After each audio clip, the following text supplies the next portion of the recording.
A young girl vanished while backpacking through Australia.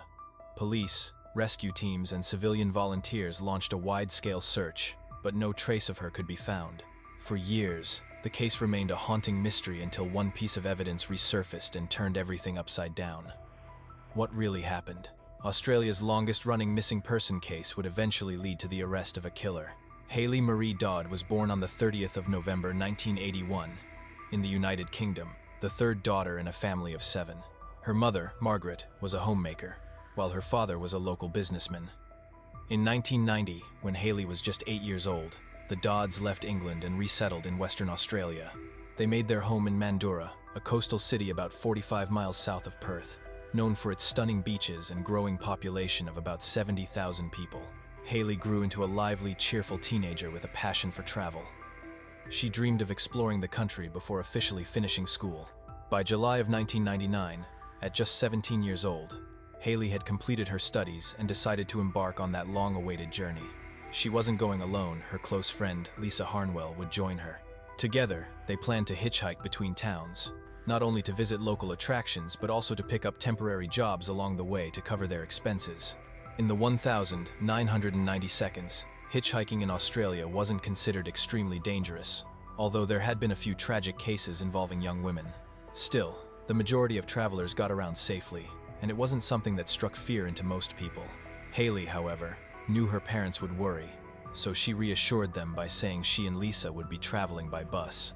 With their blessing, she set off, never realizing this would be the last adventure of her life. On Tuesday, the 20th of July, 1999, Hayley and Lisa officially began their trip from Mandurah.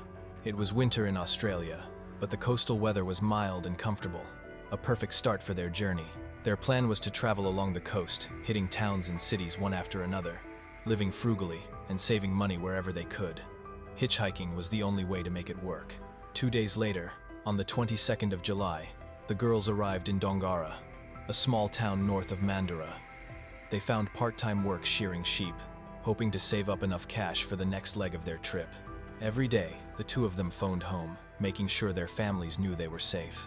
On the 27th of July, after a few days of work, they took a break to go shopping at a local mall in Dongara. Hayley treated herself to a pair of cross-shaped earrings, decorated with turquoise stones at the center, something she cherished.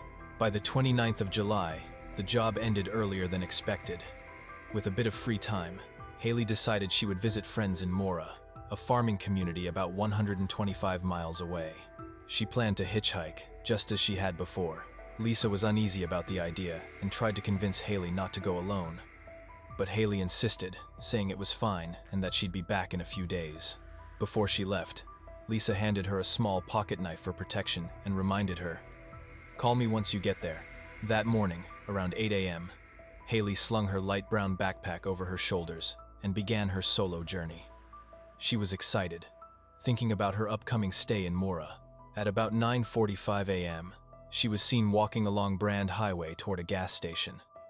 There, she approached a truck driver and asked if he could give her a lift to Mora. The driver explained he was headed to the town of Badgingarra, about 33 miles short of Mora, but he agreed to give her a ride. Grateful for the kindness, Hayley climbed aboard. By around 10:30 a.m., Hayley thanked the truck driver, stepped out of the cab, and stopped at a small store to buy some chips and a bottle of water. Badgingarra was a quiet, spread-out town.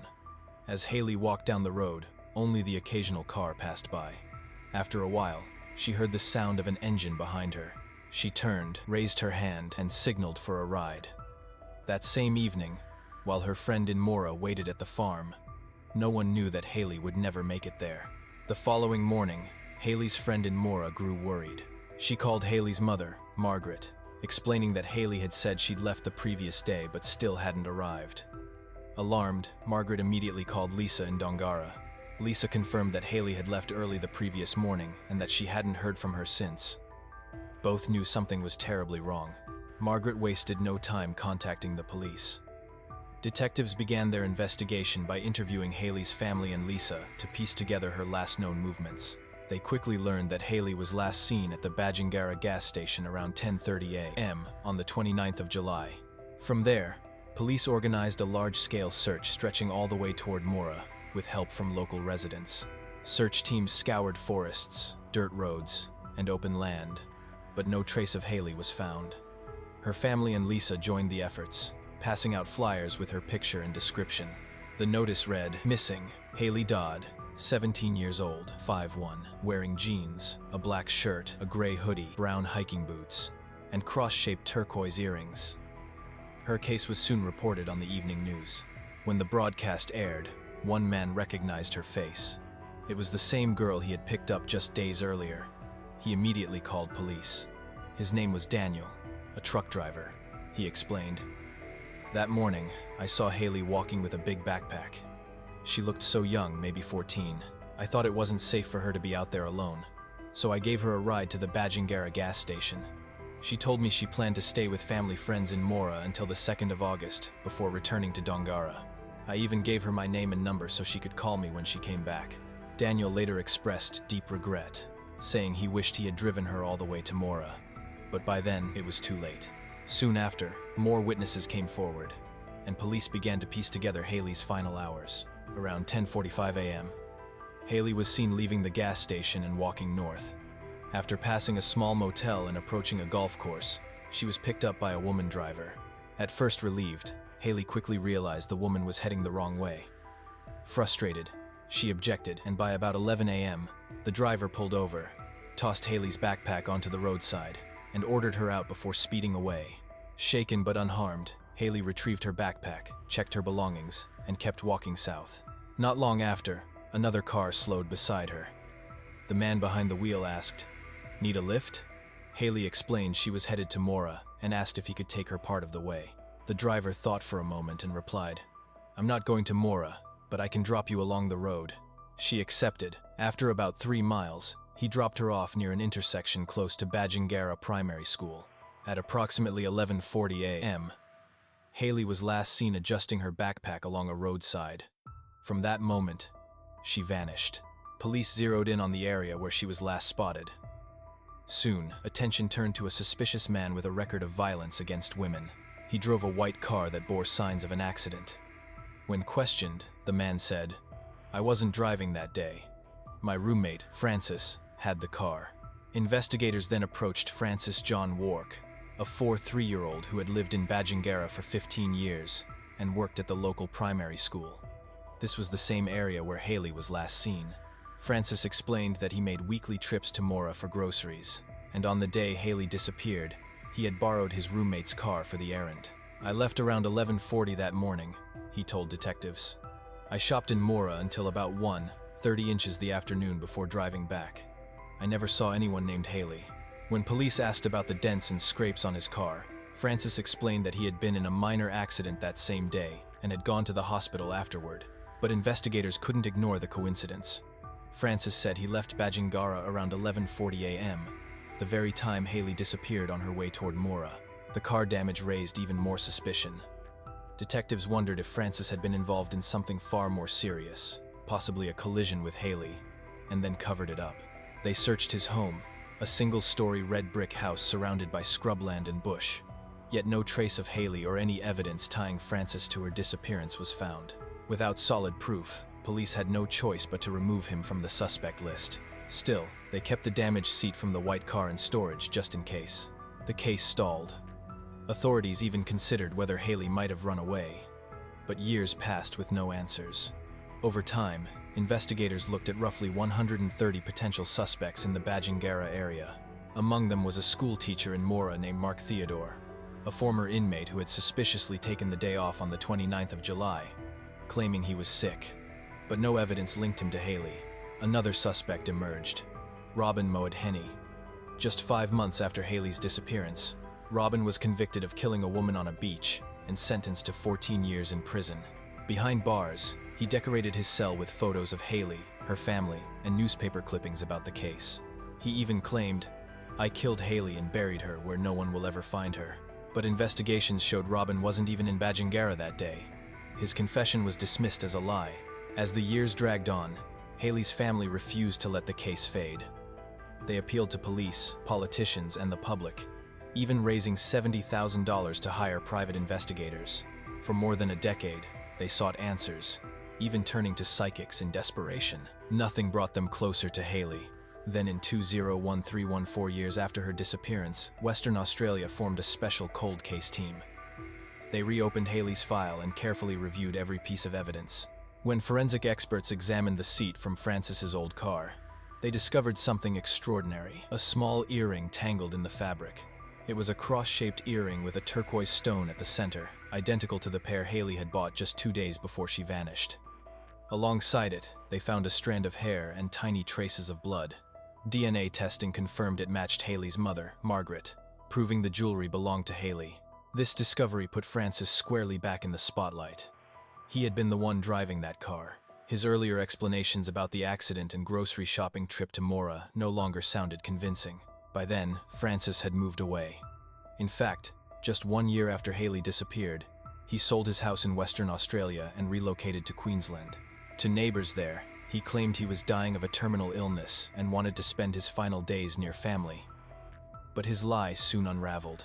In 2007, 7 years after moving, Frances was sentenced to 12 years in prison for assaulting a 31-year-old woman named Andrea. Andrea, a wife and mother, loved hiking. One day, Frances approached her during a walk and offered, "Let me give you a lift, it'll be quicker." Tired after her trek, she agreed. Not long into the drive, Frances pretended his car had run out of gas. He said his house was nearby and suggested picking up a fuel can. Andrea, unsuspecting, agreed. By the time they reached his home, it was dark. Frances suggested she spend the night, saying it was safer than driving back so late. Andrea felt uneasy, tried to leave, but found the door locked behind her. Frances had trapped her inside. Andrea was held captive by Frances for 6 long hours. When he finally left the room, she managed to free herself from the restraints, ran out, and sought help from a neighbor. Frances was quickly arrested and sentenced to 12 years in prison. In November 2013, while serving time in Queensland, Frances was visited by investigators. They used every psychological tactic available, pressing him to confess to what had happened to Haley. But Frances stubbornly denied any involvement. Once again, the case hit a wall. By October 2017, 18 years after Haley's disappearance, Frances stood trial in Western Australia. His defense team presented what they argued was an alibi, firmly rejecting the charges. They pointed out that Haley was last seen walking along Northwest Road in Badgingarra at 11:40 a.m., while Frances didn't return to the area until after 1:36 p.m. According to them, there was no direct evidence of what Frances might have done in that time frame, since no one had actually witnessed him with Haley. The prosecution countered with the strongest evidence they had: the DNA results and the turquoise earring. They reminded the court of Frances's prior conviction and highlighted the 2007 case in which he attacked a woman he had picked up and kept one of her earrings as a souvenir. Prosecutors argued that Frances collected earrings as trophies from his victims, and that this pattern strengthened the case against him in Haley's disappearance. During the hearings, the defense attempted to downplay the discovery, claiming that cross-shaped turquoise earrings were common at the time and might have belonged to someone else. Even with the DNA in the hair, they argued it wasn't absolute proof that Frances had killed Haley. To the shock of many, the court allowed Frances to appeal his conviction. On the 13th of April 2011, the High Court of Australia overturned the earlier ruling and reduced the conviction to manslaughter. His sentence was cut from 21 years to 18.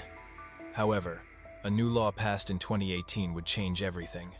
Frances would not be eligible for parole unless he revealed the location of Haley's body.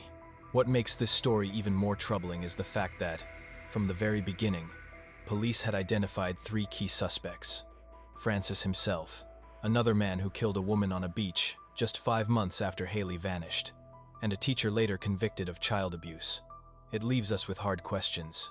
Why was Frances allowed to live freely for so many years, with the chance to harm others? Was it because the criminal was too clever, or because the investigation left too many gaps? These questions may never have clear answers.